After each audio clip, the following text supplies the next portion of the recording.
बहुत सालों पहले भारत में मगध नाम का एक राज्य था। वह राज्य बहुत ही संपन्न था। राज्य में एक सोनापुर नाम का गांव था जहां के लोग अपना सारा काम दिन में किया करते थे। लेकिन रात होते ही सारे लोग अपने घर के अंदर चले जाते और कोई भी रात के समय अपने घरों से बाहर नहीं निकलता था। लोग ऐसा बस एक ही कारण से किया करते थे और वह था अंगुलिमाल। अंगुलिमाल बहुत ही खतरनाक डाकू था जो लोगों को लूटकर मार देता था। वह लोगों के बीच डर बनाए रखने के लिए मारे हुए व्यक्ति की उंगलियां काटकर उसका माला बनाकर पहनता था। अंगुलिमाल मगध के एक गुफा में रहा करता था। वह जिस जंगल के गुफा में रहता था लोग वहां से भी गुजरने से डरते थे, क्योंकि सबको अंगुलिमाल से बहुत डर लगता था। एक दिन गौतम बुद्ध सोनापुर से गुजर रहे थे कि तभी उन्होंने लोगों को चिंतित देखा।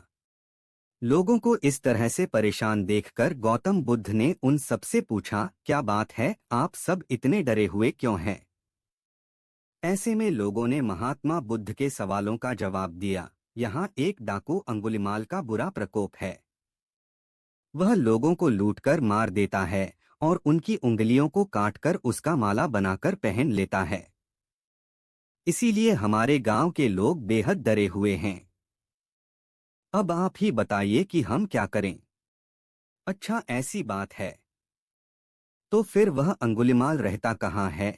महात्मा बुद्ध ने लोगों से पूछा। ऐसे में एक व्यक्ति सामने आया और महात्मा बुद्ध को बोला, वह जंगलों में रहता है। जंगलों के अंदर एक गुफा है जिसके अंदर अंगुलिमाल रहता है। यह सब सुन लेने के बाद महात्मा बुद्ध अंगुलिमाल से मिलने जंगल की ओर चल पड़े। सोनापुर गांव के लोगों ने उन्हें रोकने की बहुत कोशिश की, लेकिन फिर भी वह नहीं रुके और जंगल की ओर चल पड़े। जैसे ही वह जंगल के पास जा पहुंचे तब अंगुलिमाल अपने गुफा में से निकलकर हाथ में तलवार लिए खड़ा हो गया। गौतम बुद्ध ने अंगुलिमाल को अनदेखा किया और आगे बढ़ चले। यह देखकर अंगुलिमाल बुद्ध का पीछा करने लगा। पीछा करते करते अंगुलिमाल जोर से चिल्लाकर बोला, ए सन्यासी, रुक जा। मैं तो रुक गया, तुम कब रुकोगे? तुम अपनी यह हिंसा कब बंद करोगे? महात्मा बुद्ध ने कहा। ऐसे में अंगुलिमाल क्रोधित हो गया। फिर उसने गौतम बुद्ध से कहा, सन्यासी, तू मुझे जानता नहीं है। मैं इस राज्य का सबसे शक्तिशाली मनुष्य हूँ। मैं नहीं मानता कि तुम सबसे शक्तिशाली मनुष्य हो, गौतम बुद्ध ने कहा। यह सुनकर अंगुलिमाल बोला, अच्छा, अगर ऐसी बात है तो तुम ही बताओ कि मैं ऐसा क्या करूँ कि जिससे तुम मनोगे। तुम जाओ और उस पेड़ में से 10 पत्तियां तोड़कर लाओ, महात्मा बुद्ध ने कहा। महात्मा बुद्ध के कहने पर अंगुलिमाल ने वही किया। वह पेड़ के पास गया और उसमें से 10 पत्तियां तोड़ लाया। फिर बुद्ध ने कहा, जाओ, अब इन पत्तियों को वापस से उस पेड़ में जोड़ दो।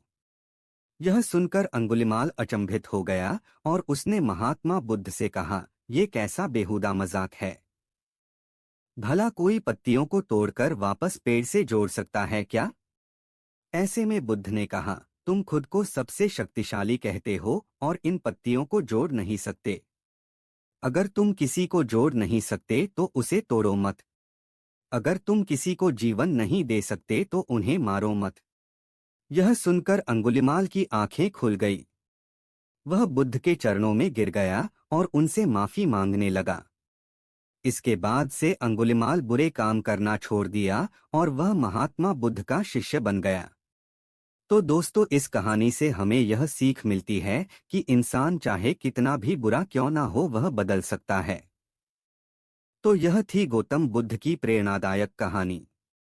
अगर आपको यह कहानी अच्छी लगी तो इसे अपने दोस्तों के साथ जरूर शेयर करें और उन्हें भी गौतम बुद्ध के विचारों से अवगत कराएं और उनके जीवन में परिवर्तन लेकर आएं।